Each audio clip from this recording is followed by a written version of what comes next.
ကဲအားလုံးပဲမင်္ဂလာပါရှင်ကျဲတော့ healing mind ဖြစ်သွားနေပြီးတော့မှပြန်လေချူဆူလိုက်ပါတယ်ကဲဒီနေ့မှာတော့ကျွန်မကအခြေရေးနဲ့ပတ်သက်ပြီးတော့ဗောနော်ဘာလေးတွေဖြည်းဖြည်းရင်ကောင်းလဲဆိုပြီးတော့မှစိတ်ထဲမှာဗောနော်တွေးတဲ့အချိန်မှာ universe ကနေပြီးတော့မှเนาะပေးတဲ့တင့်အတွက်ခြေရင်းနဲ့တည်တင်တိထိုက်တဲ့ message တွေဆိုပြီးတော့မှเนาะ intuition ထဲမှာပေါ်လာပါတယ်အဲ့တော့ universe ကနေပြီးတော့မှเนาะမိမိရဲ့ဒီအခြေရင်းနဲ့ပတ်သက်ပြီးတော့မှဘာတွေတည်တင်တိထိုက်လဲတချို့ကိစ္စလေးတွေက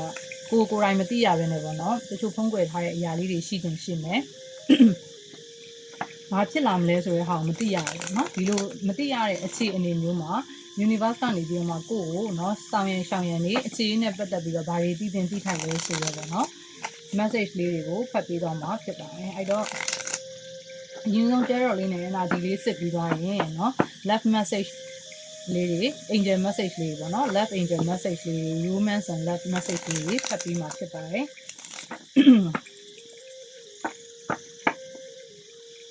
ဒီတော့ကျွန်မတို့သွားလိုက်ကြမယ်နော်ကျွန်မရဲ့ tarot healing and reading by Kitra ဆိုရယ် Facebook page အသစ်လေးကိုလည်း like and share လေးလုပ်ထားကြလို့မမေ့နဲ့နော်page အသစ်ကလေးကအခုကလူနေသေးတယ်ဒီဘက်ကpage အဟောင်းကလည်းပဲပေါ့နော် restrict လုပ်ခံထားရတာအကြာကြီးပဲ तू ကသိရတာဒီ2025နှစ်ကုန်လောက်ထိ restrict လုပ်မယ်လို့အနေထားရှိတယ်ပေါ့နော်အဲ့တော့ကျွန်မဒီ page ကအခြေအနေကတော်တော်လေးကိုဟိုမဖြစ်ဘူးပေါ့နော်အဲ့တော့ရုပ်တရက်ပြုတ်ကျသွားတယ်ဆိုလို့ရှိရင်ကျွန်မရဲ့နောက်ထပ် page အသစ်ဖြစ်တဲ့ Tarot Healing and Reading by Kitra ဆိုရယ်ပေါ့နော် Facebook page လေးကို like and share လေးလာလုပ်ထားကြပါเนาะအကယ်လို့ဟိုဘက် page ကမရတော့ဘူးဆိုရင်ကျွန်မဒီဘက်မှာပဲဆက်တင်မယ်ပေါ့နော်အခုလောလောဆယ်ကတော့ page က2ခုဟိုရောပေါ့နော် YouTube ရော TikTok ရောဆိုတော့လေတင်စရာနေရာကြီးပဲ9ခုလောက်ဖြစ်နေတာပေါ့နော်ဒီ Facebook profile account ရောဆိုတော့လေအားလုံးပေါင်း9ခုကိုကျွန်မမှာဟိုဘက်တင်လိုက်ဒီဘက်တင်လိုက်ဟိုဘက်ကစကားပြောရဒီဘက်ကစကားပြောရလို့ဖြစ်နေတာပေါ့နော်နည်းနည်းလေးပို့လှုပ်ရှုပ်သွားတယ် Facebook လှုပ်လိုက်တာနဲ့လေကျွန်မလည်းအဲ့တော့အဲ့မဲ့ဒါပေမဲ့တစ်ဖက်ကလည်းခုလို backup မယူထားလို့မရဘူးပေါ့နော်ရုပ်တရက်ပြုတ်ကျသွားတယ်ဆိုရင်ကိုလူတွေနဲ့အဆက်တွေအချိန်ဆက်ပြတ်သွားမှလည်းဆိုးလို့ပေါ့နော်ကဲအဲ့တော့ကျွန်တော်တို့တောင်းလိုက်ကြမယ်နော် universe ကနေပြီးတော့မှအတင်းအတွက်ကိုပြီးမဲ့အခြေရေးနဲ့ပတ်သက်တဲ့ message ကဘာတွေဖြစ်မလဲကြည့်ကြတာတော့ဒါလေးက collective reading အနေနဲ့ဖတ်ပြီးမှဖြစ်ပါတယ်လာကြည့်နေတဲ့ဒီလေးရဲ့ energy အားလုံးပါပါမယ်မိမိနဲ့ကြိုက်တဲ့ဥစ္စာကိုယူပါမိမိနဲ့မကြိုက်တဲ့ဥစ္စာကိုတော့ပြေးလိုက်ပါလို့ပြောချင်ပါတယ်နော်အာရုံပြုလိုက်ကြရအောင်နော်အဲ့လိုမျိုးကိုမျိုးစမောက်ထိတ်တဲ့နေပါအရင်မတော်မှာအဲ့ဒီမှာနဲ့ပတ်သက်တဲ့စံဖတ်တဲ့ပုံစံကို ခေါ်ပါတယ်ခုကြည့်နေတယ်color တဲ့မလေးတွေအတွက် universe ကနေပြီးတော့မှပေးမယ်အခြေအနေနဲ့ပြည်တင်တိထိုက်တဲ့ message တွေပြပြလေးပါ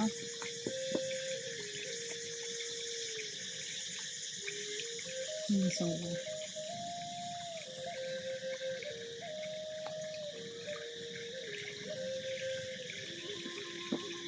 energy အနေနဲ့သုံးကတ်ကြည့်မယ်ပေါ့နော်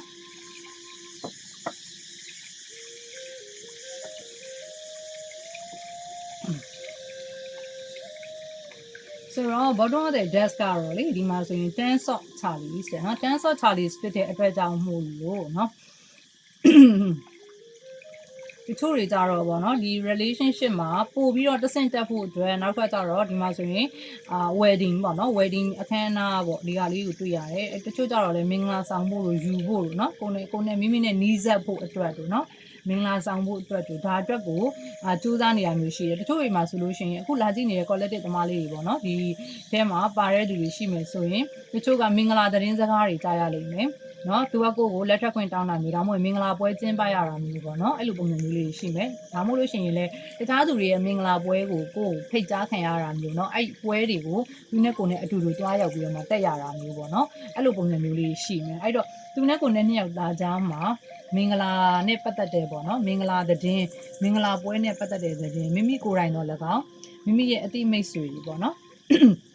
မိမိရဲ့အတိမိတ်ဆွေတွေထဲမှာတော့၎င်းပေါ့နော်ဒါမျိုးကြုံရဖို့ရှိဒါမျိုးကြုံရပြီးလို့ရှိရင်တဲ့ကိုယ်စီမှာလည်းပဲပေါ့နော်ဒီလိုတဆင့်တက်တဲ့ကိစ္စတွေပို့ပြီးနီးစပ်စရာရှိတဲ့ကိစ္စတွေပေါ့နော်အဲ့ဟာလေးတွေကကြုံလာရဖို့ရှိတယ်တဲ့နော်အဲ့တော့မင်္ဂလာသတင်းစကားတွေကြားရဖို့ရှိတယ်တချို့တွေဆိုစိတ်ဆက်တာလက်ထက်တာပေါ့နော်ဒါမျိုးလေးတွေလုပ်ရဖို့ရှိတယ်တဲ့နော်အဲ့တော့ကိုကမလုပ်ရသေးဘူးဆိုလို့ရှိရင်လည်းကိုယ့်စီကိုဒီလိုသတင်းစကားမျိုးတွေသူများလုပ်တဲ့သတင်းစကားမျိုးတွေကြားရတာမျိုးပေါ့နော်အဲ့လိုကြားရပြီးတဲ့အခါမှာမိမိစီမှာလည်းပဲ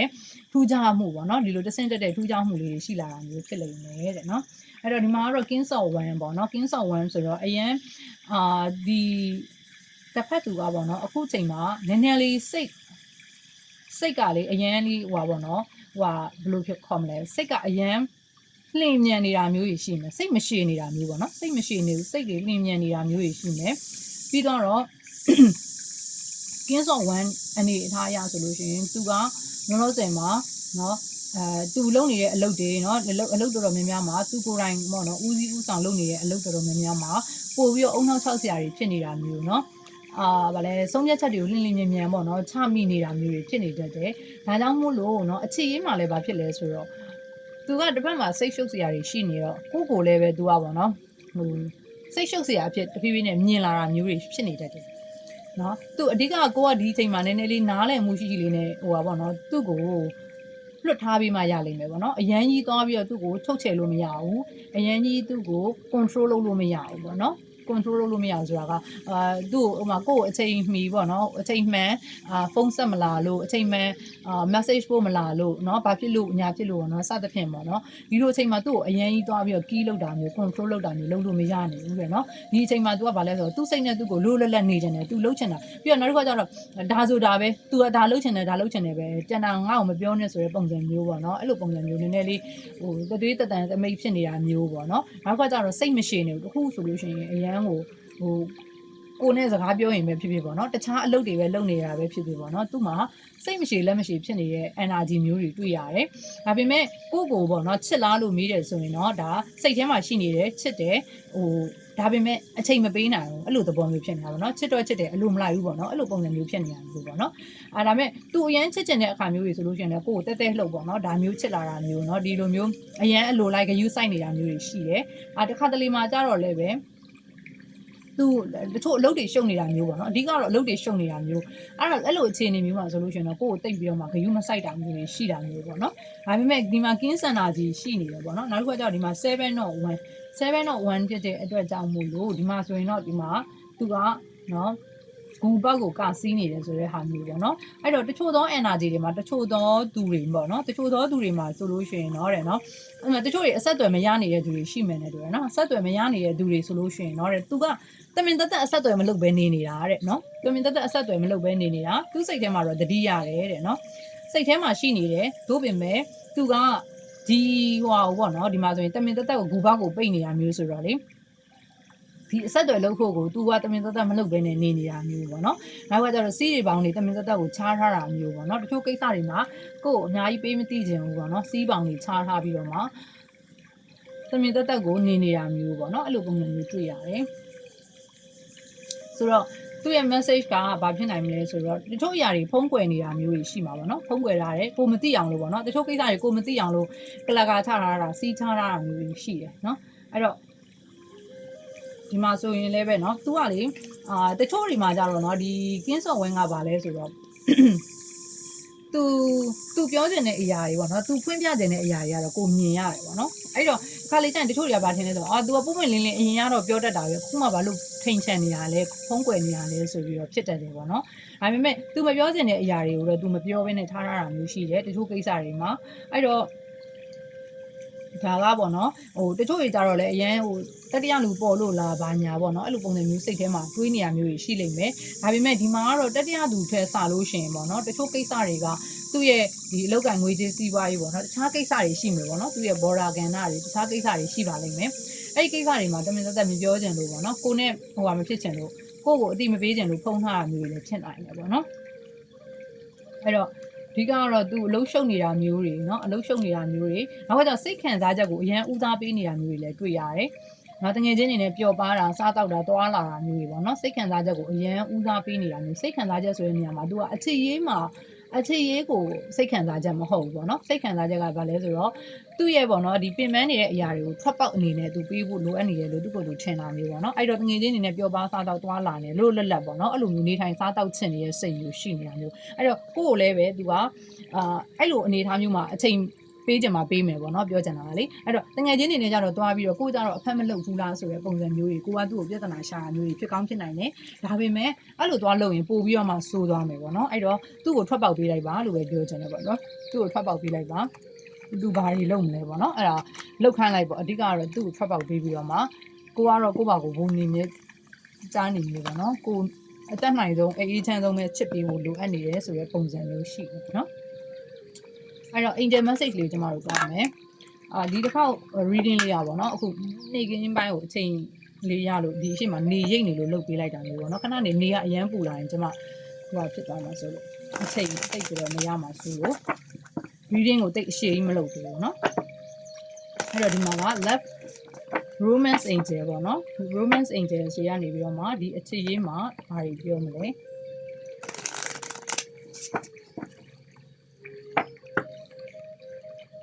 universe angel ကဘာတင်ပြပြီး romance angel ကဖြစ်ခေါ်ပါတယ်လာကြည့်နေတဲ့ color တွေမှာလေးတွေဘို့တစ်ခါနေတယ် universe ကနေပြီးကျွန်တော် message ကမှာဖြစ်တယ် angels တွေကနေပြီးတော့ပြီးကျွန်တော် message ကမှာဖြစ်ပါတယ်healing family issue ရနော် let go of the control issue ရနော် okay let your friend help you okay နော် thank you နော်အဲ့တော့အပေါ်မှာပြောသွားတဲ့ဥစ္စာတွေကိုပြန်ပြီးတော့ clarity ပေးတဲ့ပုံစံမျိုးပြန်ပြီးတော့ပေါက်ပါတယ်နော်ပထမဆုံးကက်ကလေးကတော့ healing family issue တဲ့เนาะအဲ့တော့သူကလေတည်ကြတာပေါ့เนาะအခုဒီမှာဆိုရင်စောနာပြောသွားတယ်ပေါ့เนาะအလုပ်ကိစ္စတွေရှုပ်နေတာမျိုးနောက်ခါကျတော့ family issue เนาะသူ့မိသားစုမှာပြဿနာလေးတွေရှိနေတာမျိုးเนาะမိသားစုမှာဘယ်လိုဖြစ်နေလဲဆိုတော့ဒီမှာเนาะ your love life benefits as your forgives your parents တဲ့เนาะသူ့ရဲ့မိဘတွေနဲ့ပတ်သက်ပြီးတော့တဲ့เนาะမိဘတွေနဲ့ပတ်သက်ပြီးတော့မှာပေါ့เนาะပြဿနာလေးတွေရှိနေတာမျိုးမိဘတွေနဲ့ပတ်သက်ပြီးမိဘတွေကမြောက်သားကြားထဲမှာပေါ့နော်တချို့တွေဆိုလို့ရှိရင်မိဘတွေကသဘောမတူတာမျိုးတို့ပါတော့เนาะအဲ့လိုပုံစံမျိုးဖြစ်လိမ့်မယ်အဲ့တော့အဓိကကသူကမိဘတွေကိုနည်းနည်းစိတ်ဆိုးနေတာမျိုးပေါ့နော်နောက်ကကျတော့မိဘတွေကိုနားလည်းမပေးနိုင်တာမျိုးတွေဖြစ်နေတာသူနဲ့ကိုယ်နဲ့နှစ်ယောက်သားကြားထဲမှာပေါ့နော်သူ့ဘက်မှာပဲဖြစ်ဖြစ်ကိုယ့်ဘက်မှာပဲဖြစ်ဖြစ်ဒီလိုမျိုးမိဘတွေကနည်းနည်းလေးကြားထဲကနေပြီးတော့ဝင်နေတဲ့ပုံစံမျိုးတွေရှိတယ်နောက်တစ်ခါကျတော့တချို့တွေဆိုလို့ရှိရင်တော့ဗာလဲဆိုတော့သူ့မိဘတွေကနေမကောင်းဖြစ်နေတာမျိုးတို့เนาะအဲ့လိုပုံစံမျိုးတွေတွေ့ရတယ်เนาะအဲ့လိုပုံစံမျိုးရှိတဲ့အတွက်ကြောင့်မို့လို့သူကစိတ်လိုက်မှန်ပါလုပ်လို့မရနိုင်ဘူးပေါ့เนาะစိတ်လိုက်မှန်ပါလုပ်လို့မရနိုင်ဘူးမိသားစုကိုပြန်ကြည့်နေရတယ်ဆိုတဲ့ပုံစံမျိုးပေါ့เนาะအဓိကမိဘနဲ့သူ့ရဲ့မောင်နှမတွေလည်းဖြစ်နိုင်တာပေါ့နော်ဒီမှာတော့မိဘလို့အဓိကပြောထားတယ်ပေါ့နော်အဲ့တော့အဲ့လိုမျိုးကြီးအရင်ကြည့်နေရတာမျိုးတွေ့ရတယ်နောက်တစ်ခုကတော့ let go of the control issue ရဲ့ဆွမ်းနာလေးရင်ပြောပါတယ်နော်ဒီချိန်မှာသူ့ကိုအရင်ကြီးထိန်းချုပ်လို့မရပါဘူးเนาะလုံးဝထိန်းချုပ်လို့မရဘူး allow this situation to unfold naturally ရเนาะဒီအချိန်ဒီမှာသူ့ကိုဒီတိုင်းလေးပဲလွှတ်ထားပေးလိုက်တာတဲ့เนาะပြဿနာတွေလိုက်ရှာနေလို့မရဘူးเนาะလိုက်ပြီးတော့မှသူကိုယ်ကိုဂယုမဆိုင်ရကောင်းလားမဆက်သွယ်ရကောင်းလားเนาะအဲ့လိုတငယ်ချင်းနေနဲ့ကြတော့သွားပြီးတော့เนาะငါ့ကိုကြတော့ဂယုမဆိုင်ရကောင်းလားဒါတွေသွားလို့နေလို့မရဘူးတဲ့เนาะအချိန်မှန်ဖုန်းဆက်တာအချိန်မှန်စာပို့တာတွေပါတွေပေါ့နော်ဘလို့အတင်းလုပ်ဖို့တွေဒါမျိုးတွေသွားပြီးတော့အတင်း control လုပ်တာမျိုးတွေပေါ့နော်အဲ့တော့ဒါမျိုးတွေသွားလုပ်လို့မရဘူးသူ့မှာလည်းတစ်ဖက်မှာနော်အိမ်မှာနော်မိသားစုနဲ့ပတ်သက်ပြီးမိဘနဲ့ပတ်သက်ပြီးစိတ်ရှုပ်စရာတွေစိတ်ညစ်စရာတွေရှိနေတာမျိုးတွေတွေ့ရတယ်ဒါလေးကို view site ပေးပေါ့နော်အဲ့ဒီဟာကို control issue ကိုမလွတ်ထားဘဲနဲ့အတင်းပြဿနာရှာနေမယ်ဆိုရင်ကိုနဲ့သူနဲ့ဟာပို့ပြီးတော့ပြဿနာတက်ဖို့ပဲရှိရပေါ့နော်ကဲနောက်တစ်ခုကတော့ဗာလဲဆိုတော့ let your friend help you တဲ့ကဲမင်းရဲ့တငယ်ချင်းတွေကမင်းကိုအကူအညီပေးပါလိမ့်မယ်တဲ့အဲ့တော့ as for and accept support from the others เนาะအဲ့တော့ပြောချင်တာကကိုယ်မှာဖြစ်နေတဲ့ပြဿနာတွေကဒီအချိန်မှာသူ့ပေါ်မှာသွားပြီးတော့မှဖွင့်ချပြီးဖြေရှင်းတာနဲ့စလို့ရှိရင်ကိုယ်တငယ်ချင်းတွေကိုပဲကိုကရင်ဖွင့်ပါတငယ်ချင်းတွေရှိရအကြံဉာဏ်တွေတောင်းပါเนาะသို့မဟုတ်တငယ်ချင်းတွေကိုမေးပါเนาะတငယ်ချင်းတွေနဲ့ပဲပြောဆိုဆွေးနွေးပြီးတော့ဗောနော်ပြောချင်တာကတော့တငယ်ချင်းတွေနဲ့အချိန်ပေးပါဗောနော်တငယ်ချင်းတွေနဲ့တွားတာသို့မဟုတ်တငယ်ချင်းတွေကိုအကူအညီတောင်းတာဒါမျိုးဗောနော်ဒါမျိုးလေးလုံးမယ်ဆိုရင်เนาะတငယ်ချင်းတွေပေးတဲ့အကြံဉာဏ်အတိုင်းလေးဗောနော်စိတ်ချင်းချင်းသာသာလေးနေပေးပါတဲ့เนาะအဲ့တော့သူ့ကိုကြီးပဲအတင်းပေါ့နော် control လုပ်ပြီးတော့မှလိုက်လုပ်နေတဲ့ဟာတွေကိုရှောင်ရှားလိုက်ဖို့လိုအပ်တယ်ပေါ့နော်မဟုတ်လို့ရှိရင်ပြဿနာတွေက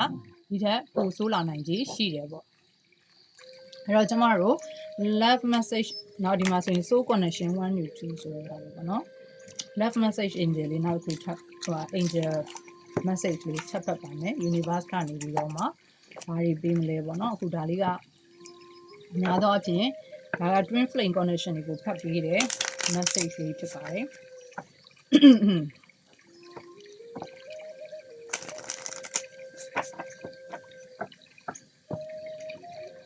တော့လာကြည့်နေတဲ့ collective သမားလေးတွေအတွက် universe ကနေပြီးတော့မှတည်တင်ပြလိုက်တဲ့ love message လေးကိုပြပြပေးပါ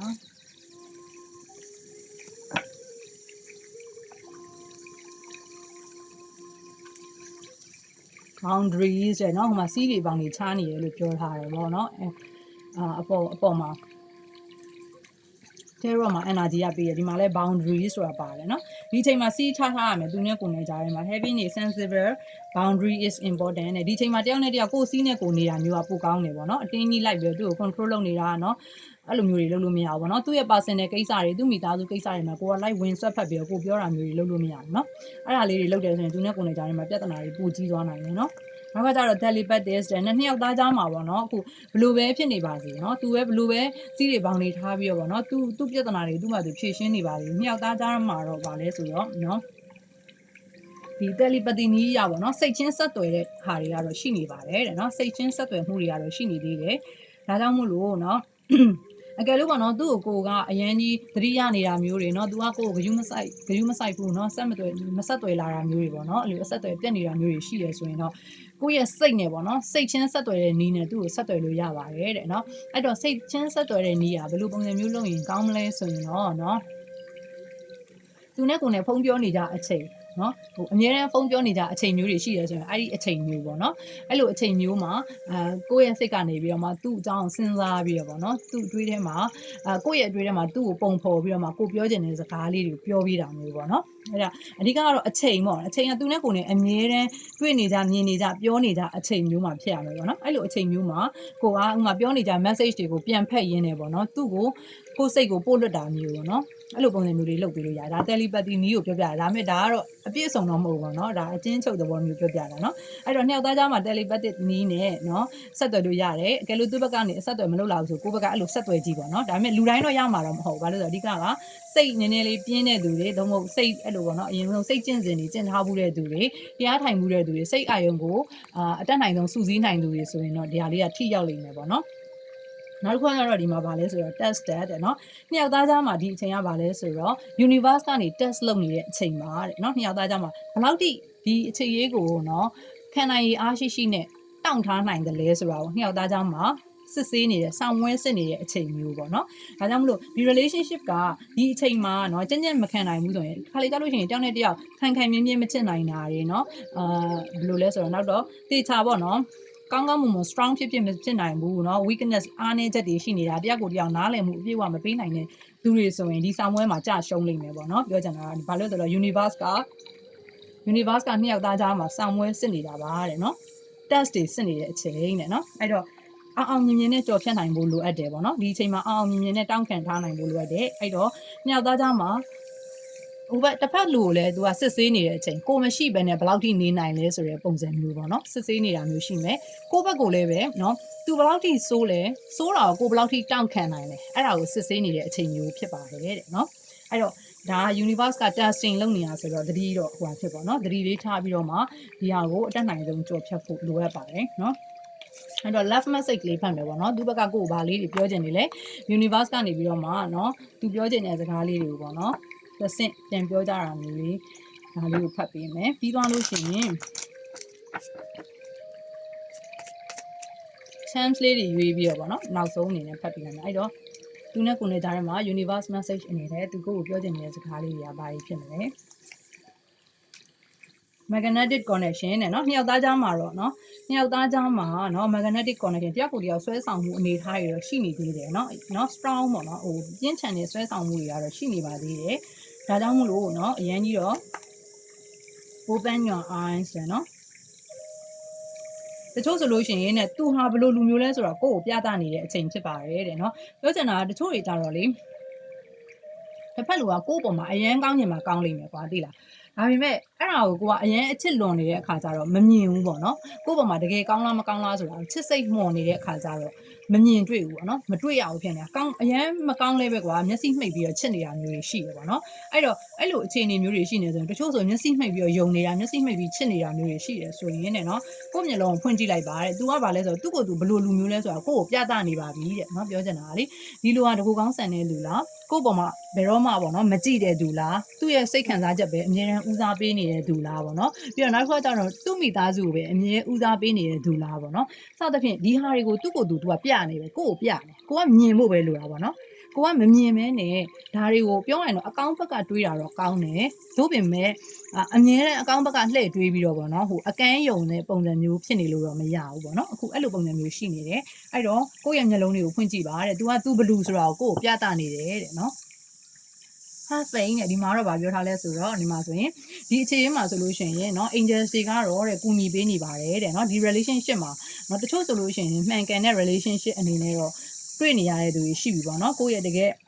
right person ကိုတွေ့နေတဲ့သူမျိုးတွေရှိနိုင်တယ်အဲ့တော့အဲ့လိုမျိုးဆိုလို့ရှိရင်เนาะတချို့ right person ကိုတွေ့နေပြီဆိုလို့ရှိရင်လည်းပဲလောလောဆယ်အခြေအနေမှာအဆင်မပြေနိုင်သေးဘူးဆိုတဲ့ဟာကဘာလဲဆိုတော့ဒီမှာလေ test လုပ်နေတာမျိုးတွေရှိတယ်အဲ့လို test လုပ်နေတဲ့အခြေအနေမျိုးမှာတယောက်ကိုတယောက်လုံးဝပေါ့เนาะဟို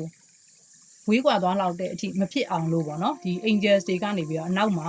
ဒီနောက်ကိုရနေပြီးတော့ဒီ relationship ကိုအများကြီးပံ့ပိုးပေးနေတာတွေလည်းရှိပါတယ်တဲ့အဲ့တော့ယုံကြည်မှုရှိဖို့တော့လိုတယ်တယောက်ကိုတယောက်ယုံကြည်ချက်ရှိနေပေါ့နော်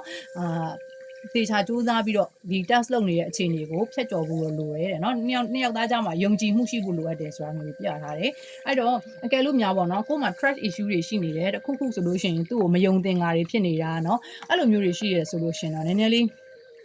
ကိုကဂယုစိုက်ပေးပါလို့ပြောချင်တယ်เนาะအဲ့ဒီ track issue နဲ့သူ့ကိုလိုက်ပြဿနာရှာနေတဲ့ရွေးတော့เนาะနှစ်ယောက်သားကြားထဲမှာစာမွေးအောင်မှာမဟုတ်ဘူးပေါ့เนาะအဲ့တော့တစ်ဖက်မှာလည်းပဲဒီလိုစိုးစိုးရွားရွားထိမဖြစ်အောင်လို့တော့ angels တွေကတော့နှစ်ယောက်သားကြားမှာပေါ့เนาะဒီဖူးစာပါတဲ့သူတွေအတွက်ဆိုရင်တော့ angels တွေကဒီမှာ live ဆောင်ရှောက်နေရတယ်လည်းရှိရပေါ့เนาะအဲ့တော့ဒီမှာတော့ယုံကြည်ချက်ထားပေးပါလို့ပြောချင်တယ်เนาะတန်တရားတွေမထားပါနဲ့လို့ပြောချင်တယ်ကဲအဲ့တော့ဒီ reading လေးကအခုเนาะဗာလဲ universe ကနေပြီးတော့မှသင်အတွက်တည်တင်သိထိုက်တယ်เนาะအခြေရေးနဲ့ပတ်သက်တဲ့ message လေးတွေဖြစ်ပါတယ်အဲ့တော့ကျွန်မနောက်ဆုံးအနေနဲ့ပေါ့เนาะဒီ hall လေးကဘယ်သူတွေအတွက်ပေါ့เนาะပိုပြီးအကျုံးဝင်လဲဆိုတာကိုဒီမှာ chance လေးတွေပေါ့เนาะနာမည်အစစကလုံးလေးတွေနာမည်အလယ်သို့မဟုတ်နာမည်ထဲမှာပါတဲ့စကားလုံးလေးတွေကျွန်မကြည့်ပေးလိုက်ပါမယ်မြင်ဦးဆုံးဒါလေးက S เนาะ S ဖြစ်ပါတယ် W နဲ့စတဲ့သူတွေနောက်တစ်ခါကျတော့ F เนาะ F